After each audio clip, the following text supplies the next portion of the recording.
Hello, I'm James from Borussia Dortmund English, and this is the Echte Liebe podcast. What a difference a week can make in football. From absolute despair to, we are still in a title race. No one can blame many of you for thinking that our season had come crashing down, especially after the manner of the defeat at the hands of RB Leipzig. I don't really need to cover our cup exit too much, and in all honesty, I'd rather not relive it for my own personal sanity either. It was nothing short of horrific, and something I hope that we could have avoided after the showing against Bayern. Of course, episode 5 was recorded between those two games, and I'd hoped that for once we wouldn't have suffered the subsequent hangover that a De Klassiker loss seemed to inflict upon us. I was wrong for having that hope, and it was quite clear that the habits of old were still very much as stubborn to shift as ever. There was a lot to look forward to leading up to that game. And it wasn't just the chance of returning to winning ways. Having Julian Brandt in the starting 11 was huge. It's no secret that he's been one of the most important players this season, and it felt like his absence was a major factor in the result in Munich. Then, just a day before we'd play our quarter-final, we saw Bayern fall to Freiburg, further highlighting how big a chance we now had to go all the way in the DFB Pokal. Edin Terzic had made a remark before the game about it being the most direct route to silverware, so I think he also believed that this was a huge opportunity. I was genuinely excited to see what reaction we would have from the team, but after 45 minutes, I'd go as far as saying that this was one of the worst performances I'd ever seen from any Dortmund team. We were completely overrun, and if it wasn't for Gregor Kobel, the scoreline would have been as embarrassing as the performance. A huge wave of negativity followed on all social media platforms following the back-to-back defeats. I get it, I understand the frustration, and everyone is entitled to their opinion, but I do think that some of it went a bit too far. I saw numerous people calling for Edin to be sacked.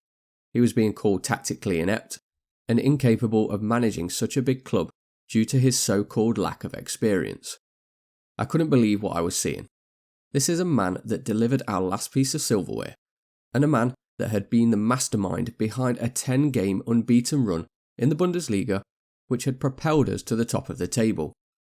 What we had witnessed over the last 2 games wasn't a result of a manager all of a sudden not being able to do his job correctly, but more so the fragility and bad habits that have been present ever since the end of the Klopp era. We just weren't there mentally. We didn't want it as much as they did, and those frustrations grew until we became our own worst enemy. I've learnt in times like those, it's better to walk away from the keyboard and just give yourself time to process it. Let it hurt, let it sting, but most importantly, don't let it consume you. Our job as fans was to look at the next game, and it was another huge clash that could well define our season yet again. I remember our meeting earlier in the season as being one of the weirdest games in recent times, especially when looking at how the game played out compared to the actual result. Looking at the scoreline, it looked very much like a comfortable 2-0 win for the hosts, again proving their qualities in shutting the opposition out. That becomes even more impressive when you see that we had 78% possession over the course of the 90 minutes. Whenever we have that much of the ball, I'd always expect us to score, but it was Union that garnered more overall attempts on goal throughout the match. There's no doubt that their game plan worked, and that was one of my biggest fears ahead of this game, especially with the form we were in and, more importantly, the confidence we were quite clearly lacking. I currently feel like I'm being fed inside information on team news at the moment, as for the second week in a row I put up my team a day before the game, only for it to be the same team that was announced before kickoff. I can assure anyone that this is not the case, and that I am merely lucky in that respect. But one thing that is nice to see is that Edin is not just seeing issues, but he's reacting to them, and he isn't afraid of making tough decisions that previous managers may have shied away from. I've spoken on this before on how first and foremost he is a fan, so he will always make the best decision for the team and the club before anyone else's interests. Unfortunately, on this occasion, that meant dropping Marco Reus, something that I think needed to happen. It's been said that both Marco and Julian Brandt can't play in the same team, and that the system to accommodate them both just doesn't suit the side. I'm not sure I'd go that far, but if the RB Leipzig game and this one was anything to go by, then I can't really put up much of an argument. I think Marco needed to almost regain and recover his composure and focus more than anything. The reaction to being substituted against Bayern Munich wasn't one that any team would want to see from their talisman, even if it was how we were all feeling. The Leipzig game didn't get any better, and although I can't single out Marco for his lack of an impact when everyone was, well, just as bad, this move by Edin was one I was in full support of.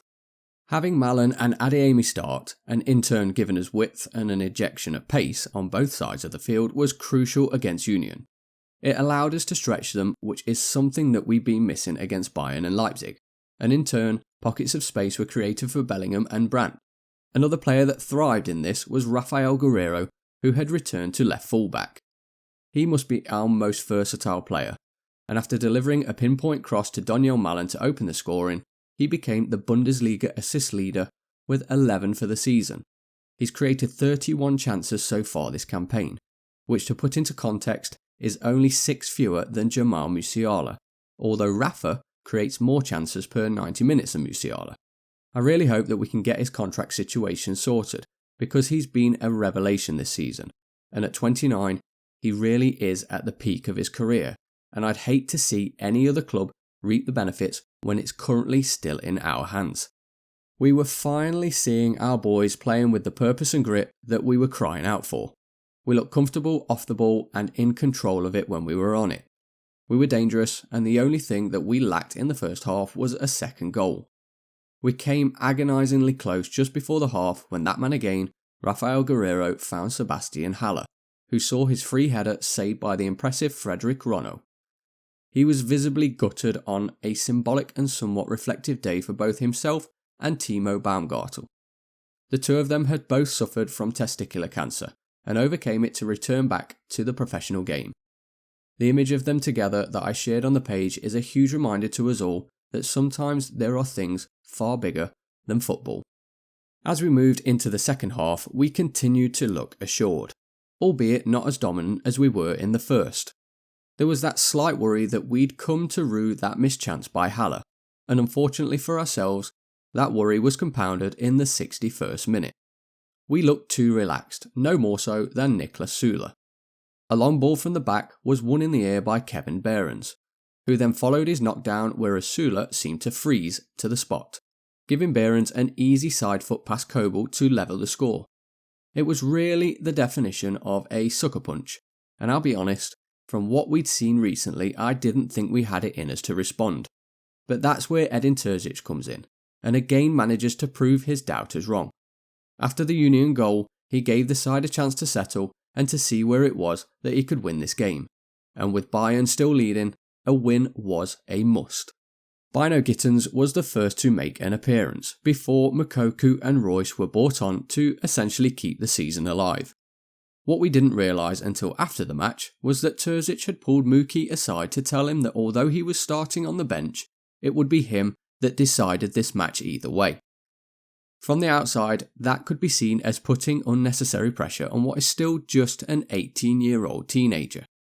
But he knows these players. He trusts them.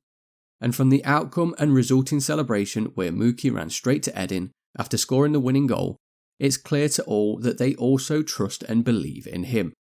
I was so happy that we all got to see that moment, and what was a quite blatant show of togetherness, which will hopefully put any rumblings and rumours about Edin Terzic to bed. We are at such an important stage of the season where one mistake could see our title challenge slip away. We've come too far, overcame too much, and waited for this chance for what seems like a lifetime in footballing terms. With 7 games left, starting with Stuttgart away on Saturday, we all know that only a win will do. Edin and the players have another full week to prepare, and they should already know that they'll be facing a Stuttgart side that will be fighting for every single point as they try and secure their Bundesliga survival. They have won only 2 games in their last 10 Bundesliga matches, but don't be fooled by that stat alone. They are currently in the honeymoon period with a new manager and have won their last 2 games in all competitions. It doesn't get any easier, and I'll say it again. the next game becomes more important than the last, a recurring theme until match day 34 is upon us. If you have managed to get this far in the show, then I'd like to say a huge thank you. Make sure that you hit that subscribe button, and if you want to support the show, you can become a Borussia Dortmund English member via the Patreon page, and this really does make a difference. So again, thank you. I'll put all of the links below, but for now, we have a huge game to look forward to. I'll see you all on the pages over the weekend.